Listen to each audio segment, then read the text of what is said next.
കൊലയാനെ പിടികൂടുവാനായി കാടുകയറി ദൗത്യസംഘത്തെ വെള്ളം കുടിപ്പിച്ച് കാട്ടാന. ഡോക്ടർ അരുൺ സക്കറി അടങ്ങുന്ന ദൗത്യസംഘത്തിന് മുട്ടിക്കൊമ്പൻ എന്ന കാട്ടാനയെ പിടികൂടുവാനുള്ള ഇന്നത്തെ ശ്രമങ്ങളും പാഴായി. ഇന്ന് ആനയെ ഏതു വിധേനയും പിടികൂടുമെന്ന വാശിയിൽ കാടുകയറിയ ദൗത്യസംഘത്തിന് നിരാശയായിരുന്നു ഫലം. ആദ്യത്തെ തവണ ആനയെ മയക്കുവെടിവെച്ചെങ്കിലും ആന ഉൾക്കാട്ടിലേക്ക് ഓടിപ്പോയതിനാൽ പിടികൂടുവാൻ സാധിച്ചില്ല.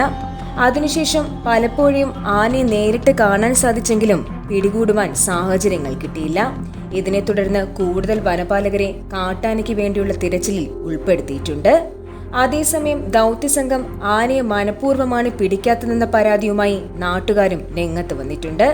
ആനയെ കൃത്യമായി ലൊക്കേറ്റ് ചെയ്യാൻ സാധിക്കാത്തതും ആന സഞ്ചരിക്കുന്നത് വളരെ വേഗത്തിലുമായതിനാലാണ് മുട്ടിക്കൊമ്പനെ ഇതുവരെ പിടികൂടാൻ കഴിയാത്തത്. ആദ്യം എത്തിച്ച 4 കുങ്കിയാനകൾക്ക് പുറമെ കോന്നി സുരേന്ദ്രനെ കൂടി എത്തിച്ചിട്ടും മുട്ടിക്കൊമ്പനെ ഇതുവരെ തളയ്ക്കാൻ സാധിച്ചിട്ടില്ല. വരുന്ന ദിവസങ്ങളിലും ആനയെ പിടികൂടുവാനായുള്ള ശ്രമങ്ങൾ നടത്തുമെന്നും പറയുന്നു. പാതിരാത്രി ജനവാസ മേഖലയിലെത്തുന്ന ആന പുലർച്ചയോടെയാണ് തിരികെ കാടുകയറുന്നത്. എന്നാൽ ഇപ്പോൾ അപകടം മണത്തപ്പോൾ ആന ഉൾക്കാട്ടിലേക്ക് കടന്നിരിക്കുന്നു.